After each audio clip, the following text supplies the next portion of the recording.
who regularly hunger for righteousness, the hunger and thirst for righteousness. And I said that every word of God can be used for good or for evil. I said the Bible that talks about be fruitful, multiply. It talked about, productive, reproduce, increase it, circulate it, have, dominate. We also said that you can be fruitful, you can produce anger. From anger, it will get to the point of rage. From rage to battle or fight. From fight to bitterness, from all that, you can even get to the point of murder.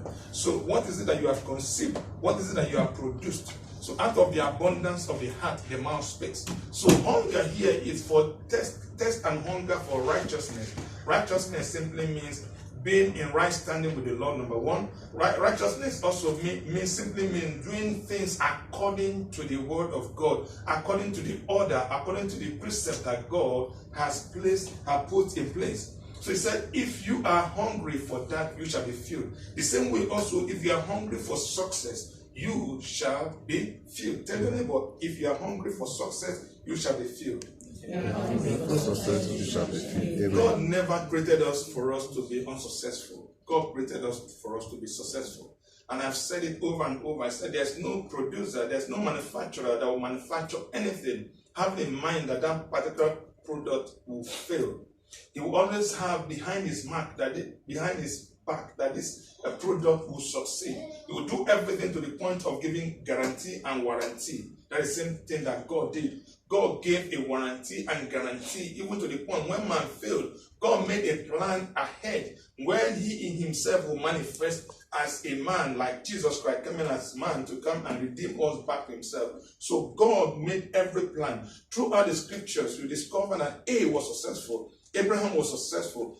Isaac was successful. Jacob was successful. Just name them, they were all successful. So if all these ones were successful, David was successful, Solomon was successful. And I said success is actually judging what you have done, your accomplishment by what you are supposed to do or what you have been created to do. Success is not about the money that you have in your hands. Success is not about the fame that you have made. It's about fulfilling your purpose here on earth.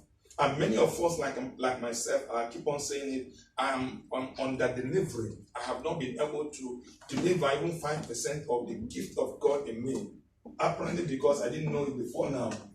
If somebody has taught me, I would have been able to do something. So I thank God this time around, I'm ready to give whatever that the Lord has placed in me. I remember some years back, I took us back to knowing that that everything that we see in the physical, they are all as a result of the spiritual. We even went to the point of generational curses and generational blessings. We came forth even to the point of prayers. We came forth even to see the origin of Satan and the things that he did. We came forth also to talk about wealth and money.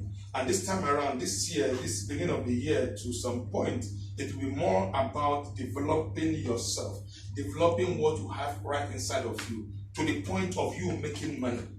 See, we all left our countries because we want to make ends meet. We want to have greener pasture. We want to succeed in one way or the other. And we cannot also come here and go back home empty. We are meant to succeed in Jesus' name. Amen. Now, and I've made us to understand, look beyond your job. Many, their mind is all about the job. And I said, job has no security. We've been seeing it. I've got into a report that showed us about the AI. I said AI means artificial intelligence. That artificial intelligence is taking over a whole lot of jobs. And it will get to a point where jobs will be a bit difficult. I said, when you go to the state, you see that it's only those who are super qualified in some areas of jobs. These are those who have got it easier. That's why you see them flock into places like this, to have jobs. So the same thing also is happening here. After 2020, I don't know how it's going to be. Robot is going to take a lot of jobs from people. So what is going to happen? So we need to be able to think beyond our jobs. The time has come where we'll be able to look beyond. Let us go right deep and find out the gift of God in us. And you cannot do that except you are hungry. And last week we were able to talk about some stuff. Hunger to succeed. Hunger to succeed. Can you close that topic? We're going to say, close the folder. Thank you. For those who were not here last week, I just want to have a bit of recap. I won't take more time. We took a scripture in Psalm 34 that states that the young lion, they do lack and suffer hunger, but those who seek the Lord shall not want any good thing. So it is the will of God for us to succeed in every aspect of life, for us to have enough money, for us to be able to take care of our loved ones. It's actually not the duty of a woman to pay bills. That's why when they pay bills, they complain. It's not the duty of the woman to pay house rent, pay office rent, pay children's school fees. It's the duty of the man. But nevertheless, if it's not in the hands of the man, it is the duty of the woman to assist. Likewise, also, hence it's not the duty of the man to pay the woman to pay bills. It's not also the duty of the man to be preparing things in the kitchen. It is the duty of the wife, but whenever the wife does not have the strength or the opportunity, it is also helpful for the man to be there. So we all have roles to play. And a man also, when you get married, not only you get married to your wife, you're also going to raise children. You also marry your in-laws. Simply means somehow you take care of them. So you need to go beyond this physical salary. That's why many are complaining. They expected you to have done this or that, and up till now you've not been able to do it. It's not your fault. But when you begin to develop the gift of God in you that will make room for you and bring you among men, then you'll be able to succeed, to the point of giving them what they want. I believe that every one of us wants to give our spouse the best, give our children the best, give our loved ones the best. Those whose parents are still alive, we want to give them the best. We want to give the best, but we are not capable of doing it because of the little income that comes to us. And I said that God did not originally create us to be doing jobs. But God created us to be doing work, and I differentiated job from work. I said your job is what you are paid to do, but your work is what you are created to do. So your job actually is an avenue to prepare you, refine your gift or your work so that you'll be able to manifest in your work. I said work is not a curse. Work is actually a command that God gave to man. Before God gave woman to man, he gave them work. He gave him work to do. So work is very, very essential. And what is work? I said work is not only physical work. It has to do with spiritual. It has to do with mental, also physical. When you jump from praying, you have prayed, that's part of your spiritual work. You have labored. You go now and begin to do something without planning it. You may end up losing. But when you pray, you need to also plan.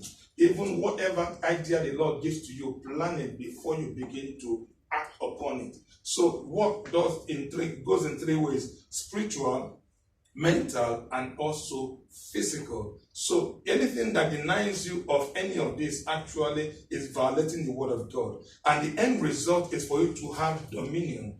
If you're not able to have time to move out from your work or your job, to go on vacation or to take care of your loved ones or whatever, you have to take permission from someone. You do not have dominion. If you do not have sufficient, resources to do the things that you are supposed to do, that you have been called to do, you are actually not having dominion. If you are supposed to do one thing or the other and you are not doing it, simply means you are not having dominion. Dominion simply means to have to dominate, to have authority over. So for somebody like me, I have to come back to myself.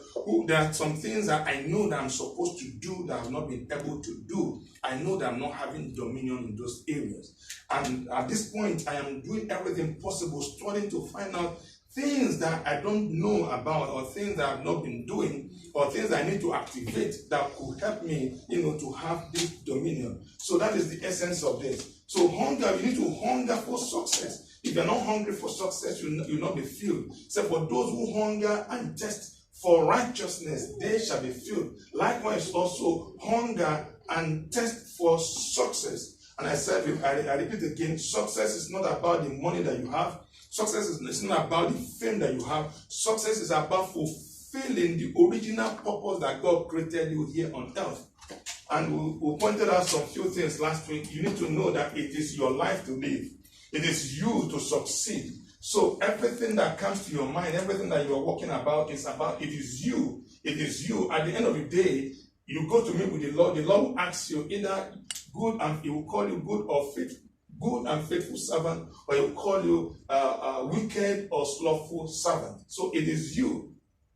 Number 2 is that you need to understand that it is very possible. There is absolutely nothing actually is impossible with you in God. Don't just leave it with God. With God, all things are possible. How about you? God gave you dominion over this earth.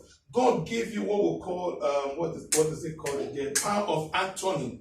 Power of attorney to represent him, to take over, to do things here on earth. So it is with you in God, all things are what? Possible. We saw that even in Genesis chapter number 6 or number 11 rather. Number 11, when the whole world was with one language. And they went ahead and they built a wall, they built a tower that they said was going to get to heaven. So we are created to be a limitless being. You need to, whenever you wake up in the morning, you say, it is my life to live, it is me to succeed, it is possible that I succeed. Number 2, 3 that we talked about is that it is necessary for you to succeed. It is very, very necessary. Because there are so many lives that have been attached to you, so it is good for you to succeed. Not only that it is your life, not only that it is possible and it's necessary, also you need to understand that life is tough. But despite that life is tough, you need to understand that you are tougher.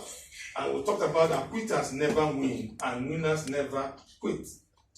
We also said that it is achievable. Whatever dream that comes to your mind, whatever vision that comes to you, it is achievable. So begin to think, begin to imagine.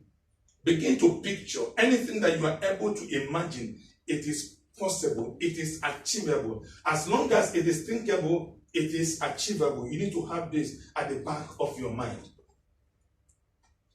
The next thing is that you know that it's worth it. Whatever you are doing, for you to live your life here, for you to be able to fulfill the purpose that God has created you, that it is worth it. It may not be easy, but it is worth it. And I said, you need passion to be able to get to this point. And when you get to that point, the next thing is that you need to know that it is done. I quoted this guy, Nelson Mandela. Can we do it again? He said, it always seems impossible until it is done. So it always seems very impossible until it is done. Certainly, it will be done. Go down to the next one now. This is what I want us to work on. Some of the tools that will help you to be hungry and that will help you to succeed. These are things that will stir you up.